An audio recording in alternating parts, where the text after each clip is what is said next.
Ils y vivent seuls, loin de leur famille, restés dans les réserves.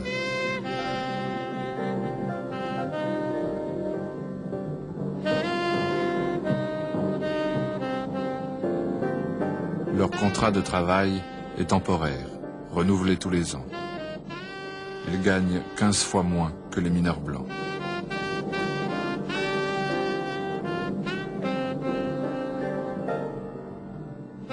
C'est dans des foyers comme ceux-ci que vivent aussi les ouvriers, nouveaux venus de la campagne et qui n'ont pas trouvé de logement. On aménage l'espace. On abat les bidonvilles. Et pour tous ceux, ouvriers ou domestiques qui travaillent dans les zones blanches, on a aménagé à la périphérie des villes de grandes cités réservées, les townships.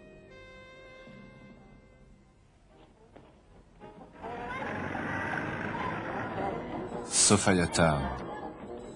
C'était un quartier différent des autres, où les Noirs avaient le droit de construire ou d'acheter les maisons. Un quartier plein de vie, de musique et de gaieté, malgré la pauvreté. Dans ces années-là, à Sophiatown, une jeune infirmière chante dans un film de Lionel Rogozin.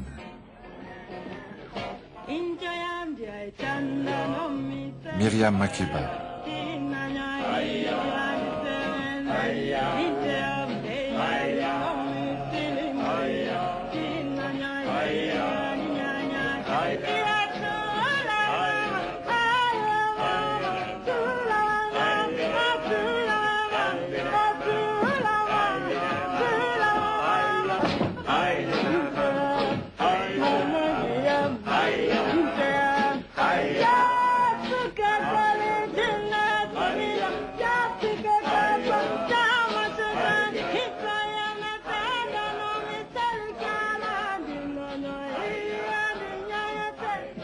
Mais Sophiatown, ces Noirs, leur bruit et leur musique sont trop proches des voisins blancs.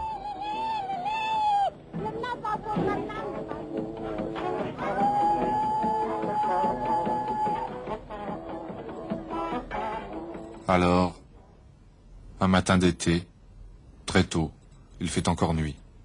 2000 policiers et soldats armés ouvrent les maisons, en sortent les habitants, encore endormis. Il faut partir.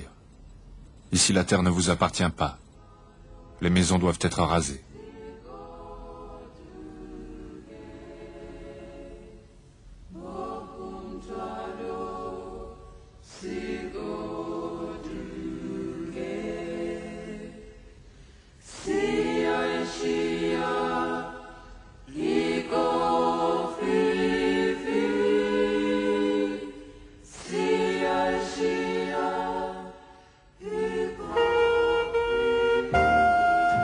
En quelques heures, Sophiatown est évacuée, et ses 60 000 habitants transportés de force plus loin, à l'écart des quartiers blancs, dans un nouveau quartier bâti pour eux, un quartier propre, aux maisons bien rangées, Soweto. Sophiatown sera rasé, pour laisser la place à un nouveau quartier réservé aux Blancs, et qu'on appellera Triomphe.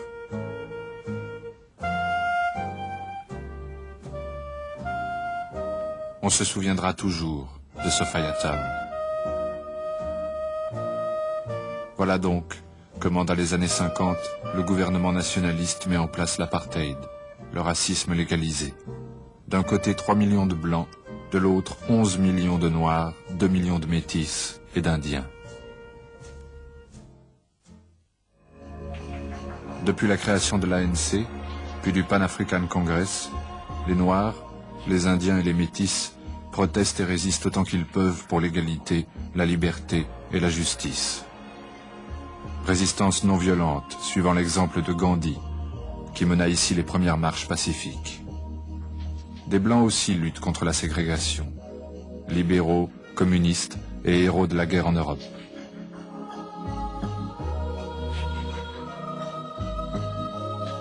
Ils dénoncent le fascisme ou conduisent les lois du régime nationaliste.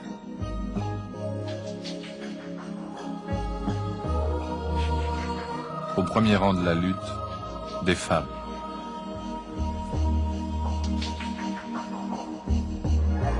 Hélène Joseph, enseignante, assistante sociale et leader des mouvements avec une noire, Liliane Goyer.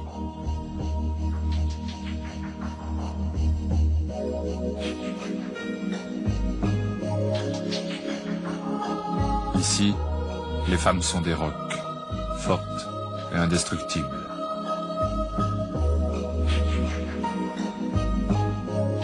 Répression, arrestation, la routine. Cela dure déjà depuis si longtemps, et cela durera encore si longtemps. Filmé en cachette par un témoin, le procès de 156 militants jugés pour haute trahison. Parmi les accusés, Jos Slovo, leader du Parti communiste, et Nelson Mandela, un jeune avocat, toujours souriant, membre d'une famille royale Xhosa, leader des jeunes de l'ANC. Bram Fischer, leur avocat. Le procès va durer 4 ans. Nelson Mandela, privé de droits civiques et assigné à résidence, obtiendra l'autorisation de s'absenter 3 jours pour épouser une jeune infirmière, sa seconde femme, Winnie. 2 enfants naîtront pendant ces 4 années. Il y a quand même des jours heureux.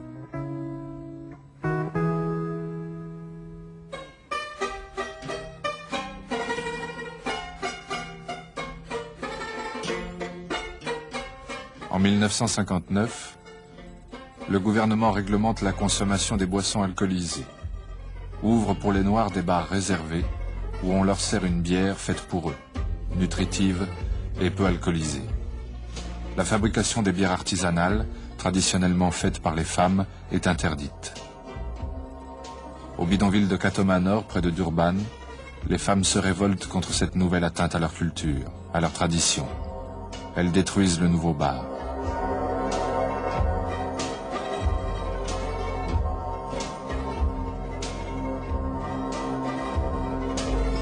Deux femmes sont tuées. 1000 sont arrêtés. Les hommes contre-attaquent. Isolent, encerclent et tuent 9 policiers.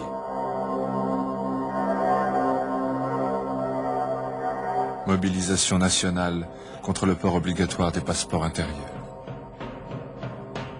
À Sharpeville, près de Johannesburg, 15 000 manifestants pacifiques entourent le commissariat et demandent à être arrêtés. En face, dans le commissariat, 75 policiers.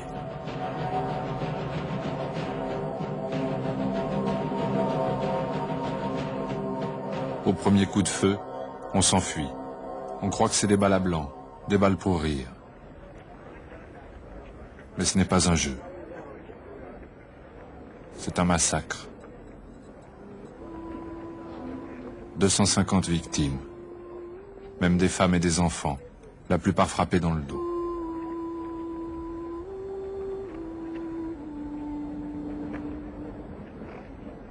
« 70 morts. Le massacre de Sharpeville marque pour toujours la mémoire des Noirs. L'image des 70 cercueils devient le symbole de la violence des Blancs et de la résistance des Noirs. À l'ONU, on s'émeut.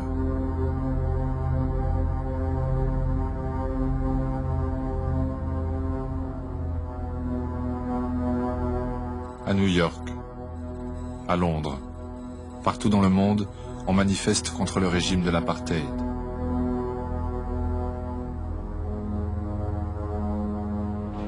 En Afrique du Sud, on brûle les passeports. La colère gagne tout le pays. État d'urgence. Loi d'exception. L'ANC et le Pan African Congress sont interdits. 20 000 arrestations. Au nord, c'est l'indépendance et la venue au pouvoir de gouvernements noirs dans les colonies françaises, belges et bientôt dans les colonies britanniques. Les Afrikaners sont inquiets. La tutelle britannique hostile à l'apartheid, leur dit que le monde change et qu'il faut évoluer. Alors, ils préfèrent rompre définitivement avec Londres. La population blanche, consultée par référendum, est divisée. Mais la majorité décide de quitter le Commonwealth. L'Afrique du Sud devient république souveraine. Ce jour-là est un jour de grève et de protestation muette pour la population noire.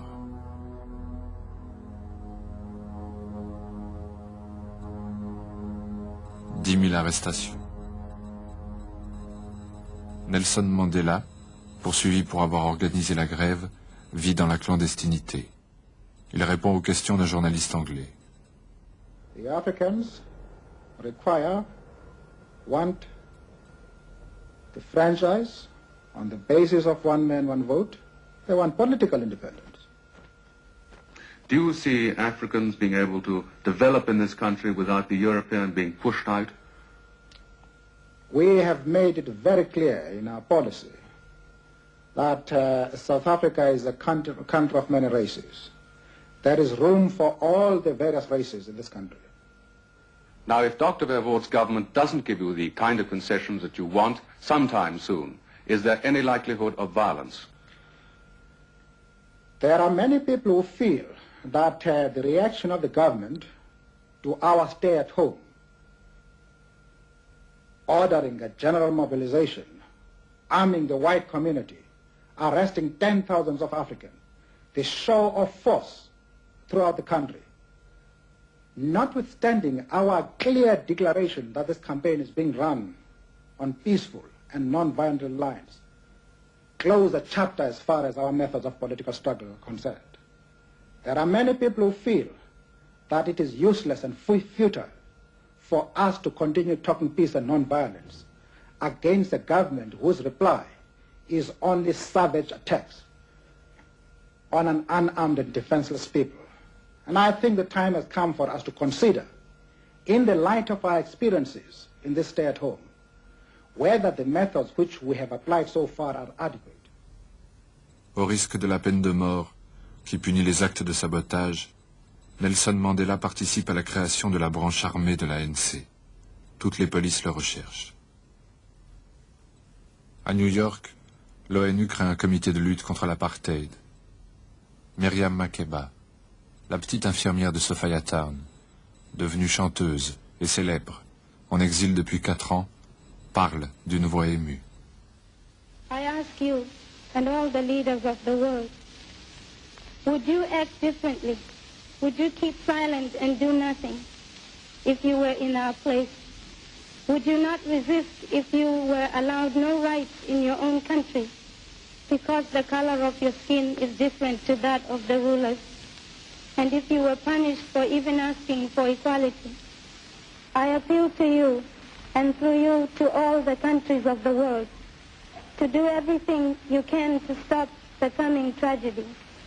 I appeal to you to save the lives of our leaders, to empty the prisons of all those who should never have been there.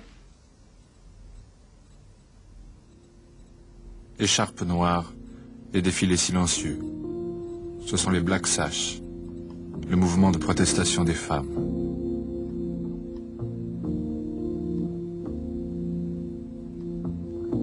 Après 15 mois de chasse à l'homme, Nelson Mandela est finalement arrêté. Image brève, par un témoin, le jour de son arrestation. 2 ans plus tard, à Pretoria, le jour du jugement, l'accès au tribunal est interdit. Mandela et 7 autres accusés encourent la peine de mort. Juste avant le verdict, il déclare « Je rêve d'une société démocratique et libre. C'est un idéal pour lequel je veux vivre, mais c'est aussi un idéal pour lequel je suis prêt à mourir. Ce ne sera pas la mort, mais la prison à vie. » Le poing dressé à travers les grilles du fourgon vers le bagne de l'île Robben. Ils y resteront 27 ans.